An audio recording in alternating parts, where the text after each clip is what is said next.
Good morning friends. Today I am here with the topic of balancing of locomotive engine. यहाँ पे हम क्या देखेंगे? लोकोमोटिव इंजन देखेंगे। एंड लोकोमोटिव इंजन बेसिकली क्या होते हैं?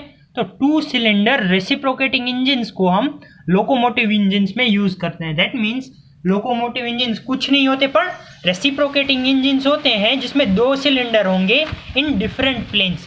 जिसका मैंने एक स्कीमेटिक डायग्राम यहाँ पे बनाया हुआ है। इसकी खासियत क्या होगी कि ये दोनों हमारे व्हील्स हैं लोकोमोटिव के।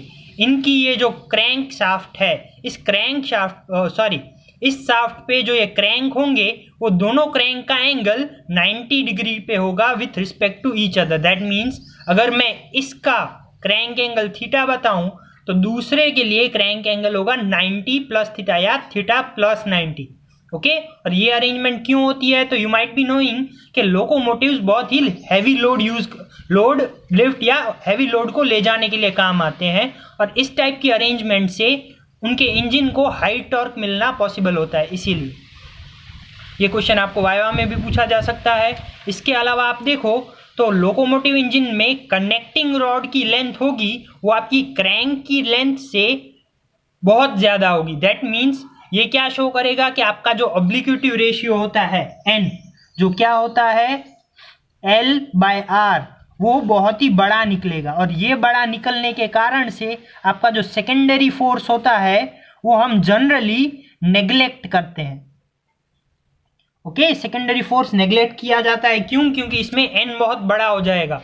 और n बड़ा क्यों होता है? क्योंकि कनेक्टिंग रॉड की लेंथ क्रैंक रेडियस से बहुत ज़्यादा बड़ी होती है, इसीलिए। ओके और ये जनरली क्या है? एक रेसिप्रोकेटिंग इंजन है। तो लेट्स सी, पहले हमने जो पार्शियल बैलेंसिंग की थी रेसिप्रोकेटिंग इंजन की वो देखते हैं वो कैसे की थी। तो ये हमारा सिंगल सिलेंडर रेसिप्रोकेटिंग इंजन की पार्शियल बैलेंसिंग हमने देखी थी, जहाँ पे ये एक मास लगा हुआ है एट क्रैंक रेडियस R। इसकी बैलेंस के लिए हम एक balancing mass RB balancing radius पे लगाते हैं, जिससे यहाँ पे MB RB omega square cos theta balancing force produce हो जाता है। बट साइन थीटा वाला कंपोनेंट अगेन उसमें अनबैलेंस प्रोड्यूस कर देता है। इसीलिए रेसिप्रोकेटिंग मास की पार्शियल बैलेंसिंग ही पॉसिबल हो सकती है। और उसके लिए हम क्या करते थे? कांस्टेंट लगाते थे C, जो हमारे 50 to 75% रेसिप्रोकेटिंग मास को बैलेंस कर देता था। ओके तो उस वीडियो में हमने क्या देखा था कि हमारा जो हॉरिजॉन्टल फोर्स था फॉर बैलेंसिंग FH, वो क्या बना था? M omega square R cos theta into bracket of 1 minus C। ये हॉरिजॉन्टल फोर्स था। ओके इस वीडियो का लिंक मैं डिस्क्रिप्शन में दे दूंगा, आप ये वीडियो भी जरूर देख लेना। ओके तो अब मैंने यहाँ पे सेम FH का फॉर्मूला लिख दिया है, जो क्या है 1 minus C M omega square R cos theta. Okay ये क्या है? हॉरिजॉन्टल फोर्स कितना प्रोड्यूस होगा फॉर सिंगल सिलेंडर। बट हमने देखा कि लोकोमोटिव इंजन में कितने सिलेंडर्स हैं? 2 सिलेंडर्स हैं, जो दोनों अलग अलग प्लेन में मौजूद है। अब इन दोनों अलग अलग प्लेन में मौजूद रेसिप्रोकेटिंग इंजन्स का या रेसिप्रोकेटिंग पार्ट्स का हमें बैलेंसिंग करना हो तो दोनों के हॉरिजॉन्टल फोर्सेस का रिजल्टेंट निकालना पड़ेगा। और ये अपने बीच में कुछ रेफरेंस प्लेन के रिस्पेक्ट की लेंथ में होंगे कुछ। ओके दैट मीन्स इन्हें प्रोड्यूस करने के लिए हमें बैलेंसिंग फोर्स की और कपल की दोनों की करनी पड़ेगी। और जब हम फोर्स के बैलेंसिंग की बात करते हैं तब 2 सिलेंडर्स के लिए फोर्स की बैलेंसिंग को हम ट्रैक्टिव फोर्स कहते हैं। और जब कपल की बैलेंसिंग करें तब हम उसे स्वेइंग कपल कहते हैं। आज के हम इस वीडियो में ट्रैक्टिव फोर्स की बात करेंगे।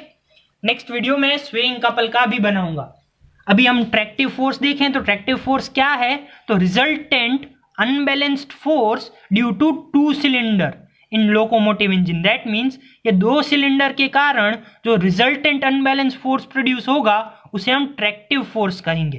दैट मीन्स क्या? हमारा tractive force FT will be equal to the force of first horizontal engine FH1 plus force of second horizontal engine.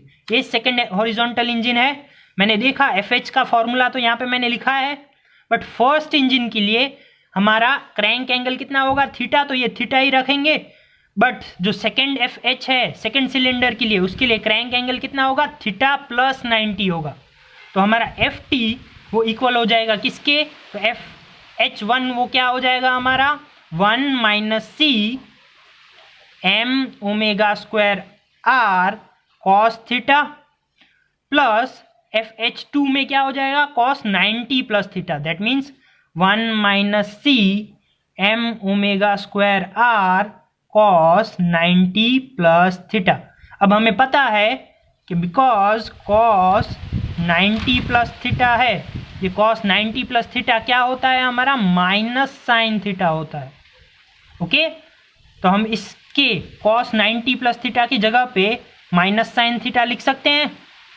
तो हमारा FT उसमें कॉमन चीज़ें देखें तो 1 minus C M omega square R 1 minus C M omega square R वो तो common थे, तो 1 minus C M omega square R को अगर मैं कॉमन निकाल लूँ तो यहाँ पे क्या बचेगा cos theta plus cos 90 plus theta का क्या हो जाएगा minus sine theta, that means cos theta plus minus sine theta. तो अल्टीमेटली मेरा जो टेक्टिव फोर्स है FT वो क्या हो गया 1 minus C M omega square R cos theta minus sine theta, ये मेरा टेक्टिव फोर्स हो गया। ओके, अब जो हमारा टेक्टिव फोर्स निकाला हमने वो क्या था 1 minus C M omega square R bracket में cos theta minus sine theta, ये थीटा है।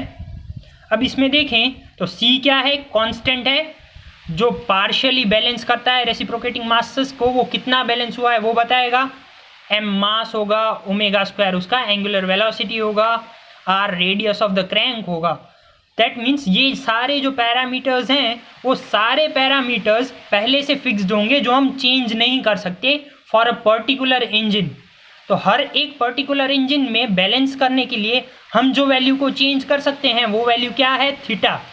ओके, तो एक ही पैरामीटर हमारे हाथ में है, वो कौन सा है थीटा। दैट मीन्स हम जब अपने टेक्टिव फोर्स FT को थीटा के रिस्पेक्ट में डिफरेंशिएट करेंगे तो हमें क्या मिलेगा मैक्सिमम या minimum value of our tractive force मिल सकती है। ओके, दैट मीन्स एक ही पैरामीटर जो कौन सा है थीटा, हम अपने FT को जब डिफरेंशिएट करें with respect to theta, that means D theta FT को d बाई डी थीटा से जब हम डिफरेंशिएट करें और इक्वल टू 0 करें तब हमें मैक्सिमम या मिनिमम वैल्यू मिल जाएगी। ओके, और हम क्या देख सकते हैं कि जितना थीटा ज़्यादा होगा उतना टेक्टिव फोर्स की वैल्यू भी ज़्यादा होगी। दैट मीन्स जब थीटा हमारा मैक्सिमम होगा तब अपनी टेक्टिव फोर्स की वैल्यू भी मैक्सिमम होगी, एंड थीटा जब हमारा मिनिमम होगा तब टेक्टिव फोर्स की वैल्यू भी मिनिमम होगी। ओके, अब हमारा FT टेक्टिव फोर्स क्या था, तो हम देखते हैं कि हमें d बाई डी थीटा किसका करना था टेक्टिव फोर्स का FT का, जो FT हमारा क्या था 1 minus C M omega square R bracket में cos theta minus sine theta, ये हमने अभी निकाला टेक्टिव फोर्स क्या था। अब इसे हमें डिफरेंशिएट करना था विथ रिस्पेक्ट टू थीटा, अब थीटा के रिस्पेक्ट में डिफरेंशिएट करके इक्वल्स टू 0 करना है। तो ये सारे पैरामीटर्स तो कांस्टेंट पैरामीटर्स हैं तो वो सीधे क्या हो जाएंगे नेग्लेक्ट हो जाएंगे, और एल्स उन्हें मैं 0 के पास ले जाके डायरेक्ट 0 बता सकता हूँ। तो वो मेरा 1 minus C M omega square R cos theta का डिफरेंशिएशन क्या हो जाएगा, very good, minus sine theta, और साइन थीटा का हो जाता है कॉस थीटा, यहाँ माइनस का माइनस ही रहा इक्वल्स टू 0। अब ये सारे पैरामीटर्स मल्टीप्लिकेशन में हैं तो मैं इन्हें इक्वल टू के दूसरे साइड ले जाऊँ तो डिवीजन में जाके वो नॉर्मलाइज 0 हो जाएंगे। ओके, तो अल्टीमेटली मेरे पास minus sine theta minus cos theta equals to 0 ये वैल्यू बचेगी। तो मैं इसे minus sine theta equals to cos theta बता सकता हूँ। ओके, और अगेन मैं इस वैल्यू को क्या बता सकता हूँ, अगर मैं इस sign theta minus by cos theta करूँ तो ये क्या हो जाता है मेरा माइनस टेन थीटा। ओके, और ये मेरा माइनस टेन थीटा कर दिया अगर मैंने, तो मेरे माइनस टेन थीटा की वैल्यू वो कितनी आती है 1, और एल्स आई कैन से कि मेरे टेन थीटा की वैल्यू क्या आएगी -1 आएगी। ओके, और इससे मैं क्या पता लगा सकता हूँ कि जब मेरा एंगल जिस पे मैं डिपेंड करता हूँ वो थीटा फाइंड आउट करना हो तो मुझे क्या करना पड़ता है, tan इनवर्स ऑफ -1 करना पड़ता है। ओके, और एल्स मैं क्या कर सकता हूँ, tan थीटा की वैल्यू कब -1 आएगी तब मुझे थीटा मिलेगा। दैट मीन्स अगर मैं थीटा की वैल्यू 135 रखूँ तब मुझे tan की वैल्यू -1 आती है, और मैं थीटा की वैल्यू 315 रखूँ तब मुझे थीटा की वैल्यू कितनी मिलती है, -1 मिलती है। देखिए मैं कैलसी में करके बताऊँ तो अगर मैं tan की वैल्यू 135 रखूँ तो मुझे वैल्यू -1 मिली, और सेकंड अगर मैं tan की वैल्यू 315 रखूँ तो भी मुझे वैल्यू -1 मिली। दैट मीन्स थीटा या तो मैं 135 रखूँ या तो 315 रखूँ तब मुझे tan थीटा की वैल्यू क्या मिलेगी, -1 मिलेगी। इसीलिए मैं tan को उस तरफ ले जाके tan इनवर्स की दो वैल्यूज देता हूँ जो क्या है 135 डिग्री और 315 डिग्री। ओके, और हमने क्या देखा था, जब मिनिमम होगी थीटा की वैल्यू तब हमें FT भी कितना मिलेगा, मिनिमम मिलेगा, और मैक्सिमम होगी FT की वैल्यू, थीटा की वैल्यू, तब हमें FT भी अपना मैक्सिमम मिलेगा। Okay, that means maximum FT कब होगा, will be at theta equals to 315 degree. That means हमारा जो मेन इक्वेशन था ये वाला FT का, इसमें हम थीटा की वैल्यू 315 डालें। That means FT equals to 1 - c m omega square r cos 315 minus sine 315 करें तो मुझे FT की वैल्यू मैक्सिमम मिल जाती है, जो कितनी है 1.4142 1 - c m omega square r। मैंने ये cos 315 माइनस साइन 315 करें तो 1.4142 आती है, जिसको हम इक्वल टू √2 भी कह सकते हैं क्योंकि √2 की वैल्यू भी सेम है। देखो यहाँ पे cos 315 माइनस साइन 315 करने पर मुझे वैल्यू कितनी मिलती है 1.4142, और हम देखें √2 की वैल्यू कितनी होती है तो वो वैल्यू भी 1.4142 होती है। दैट मीन्स हम यहाँ पे 1.4142 या √2 कुछ भी लिख सकते हैं। ओके, इसी तरह हमें हमारे FT दैट मीन्स टेक्टिव फोर्स की वैल्यू मिनिमम मिलेगी कब, जब हमारा थीटा मिनिमम होगा, और मिनिमम थीटा कितना हो सकता है 135 डिग्री।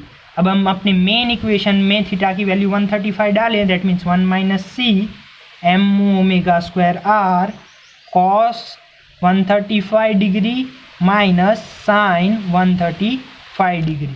तो हमें इसका आंसर क्या मिलता है, हमें इसका आंसर -1.4142 मिलता है। बाकी 1 - c m omega square r को हम ऐसे ही रखते हैं। यहाँ देखिए अगेन मैं करूँ पहले cos 135 माइनस साइन 135 करूँ तो मुझे आंसर कितना मिल रहा है -1.4142, और हम अंडर रूट में 2 करें तब भी हमें वैल्यू 1.4142 मिलती है।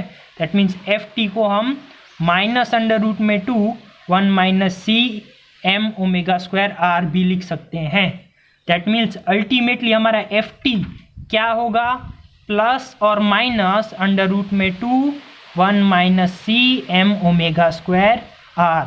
ये होगा हमारा tractive force maximum and minimum. Okay, इससे हम बाकी के सम्स की कैलकुलेशन भी कर पाएंगे। ओके, ये था टेक्टिव फोर्स। नेक्स्ट वीडियो में हम स्वेइंग कपल देखेंगे। Okay, thank you.